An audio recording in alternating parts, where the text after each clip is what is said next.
सभी को नमस्कार। एक बहुत ही मार्मिक, दिल को छूने वाली कहानी इंटरनेट पर मुझे मिली और ये कहानी मुझे लगा आप सबके साथ शेयर करूं। इस कहानी का शीर्षक है कुत्ते की वफादारी, जो कि बाल साहित्य से ली है और इसको लिखा है लल्लू भाई रबारी ने। तो कहानी है, उत्तर गुजरात के पाटन जिले में राधनपुर नाम का एक छोटा सा नगर है। वहाँ एक तालाब है जिसके तट पर एक कुत्ते की समाधि है। समाधि और वह भी कुत्ते की। थोड़ा आश्चर्य होता है। उसके पीछे लेकिन एक बहुत ही सुंदर और हृदय को हिला देने वाली कथा है। पुराने ज़माने में व्यापार का सामान लाने ले जाने का काम बंजारे करते थे। एक बंजारा था, वह अपने ऊँटों पर गांव का माल और सामान लादकर शहरों में ले जाता था और वहां से मिश्री, गुड़, मसाले आदि भरकर गांव तक ले आता था। लाखों का व्यापार होता था, इसलिए लोग उसे लाखा बंजारा भी कहते थे। लाखा के पास एक सुंदर कुत्ता था। कुत्ता बड़ा वफादार था। रात को वह बंजारे के पड़ाव की रखवाली करता था। अगर चोर लुटेरे पड़ाव की तरफ आते दिखाई देते तो कुत्ता भौंक भौंक कर उन्हें दूर भगा देता था। बंजारा अपने कुत्ते की वफादारी से बहुत खुश था। एक बार बंजारा व्यापार में मार खा गया और रुपयों की जरूरत आ पड़ी। वह राधनपुर के एक सेठ के पास पहुंचा और उसने अपनी बात बताई। सेठ ने कहा, रुपए तो मैं दे दूंगा, मगर उसके बदले में तुम क्या गिरवी रखोगे? लाखा बोला, सेठ जी, मेरे पास फूटी कोड़ी भी नहीं है। मैंने व्यापार में सब कुछ खो दिया है। मेरी जबान पर विश्वास रखें और मुझे रुपए दे दीजिए। मैं आपकी पूरी रकम सूद समेत 1 साल में ही चुका दूंगा। सेठ बोले, कोई बात नहीं, तुम्हारे पास ये कुत्ता है तो तुम इसे ही जमानत के रूप में क्यों नहीं दे देते मुझे? जब तुम सारे रुपए लौटा दोगे तब मैं भी कुत्ता तुम्हें वापस दे दूंगा। बंजारे को दुख तो बहुत हुआ अपने कुत्ते को देने का, मगर कोई चारा भी तो नहीं था।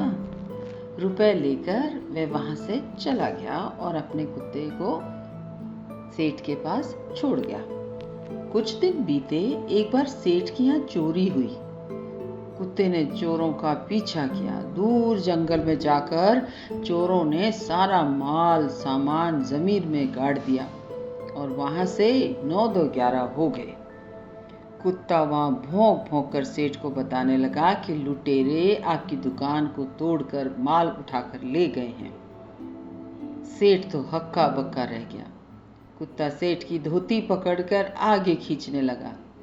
सेठ कुत्ते के पीछे पीछे चलने लगा। जहां चोरों ने माल छिपाया था वहां जाकर कुत्ता अपने पैरों से मिट्टी खोदने लगा। थोड़ी ही खोदने पर सब सामान निकल आया।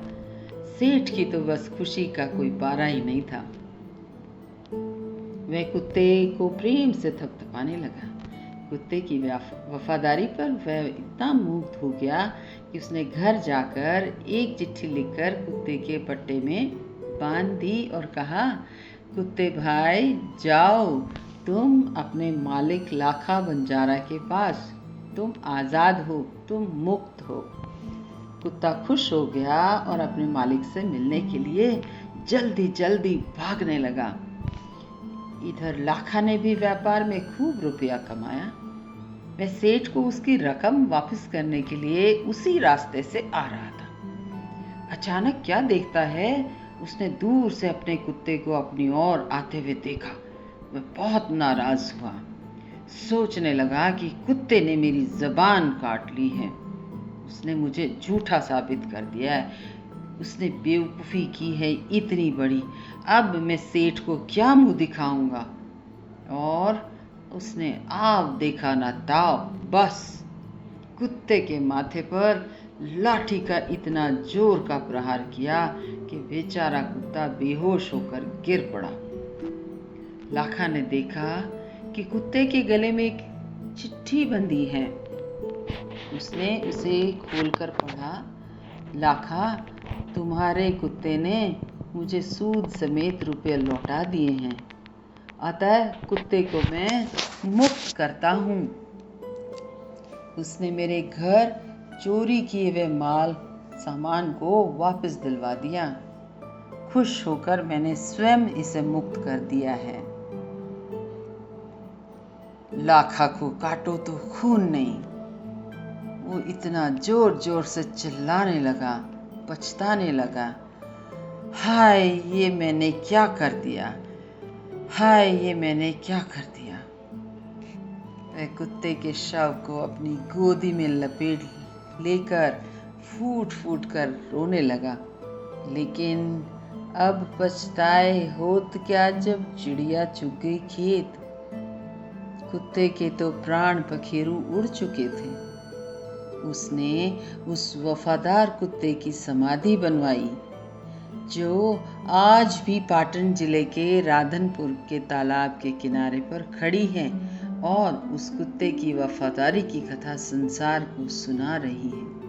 तो देखें, इंसानों के साथ साथ शायद इंसानों में वफादारी कम होती होगी, लेकिन जानवर, और माना ये गया है कि चाहे वो कुत्ता हो, चाहे वो घोड़ा हो, चाहे वो बैल हो, चाहे वो कोई भी पशु पक्षी हो, वह हमेशा अपने मालिक के प्रति वफादार रहते हैं, उनसे निस्वार्थ भाव से प्रेम करते हैं।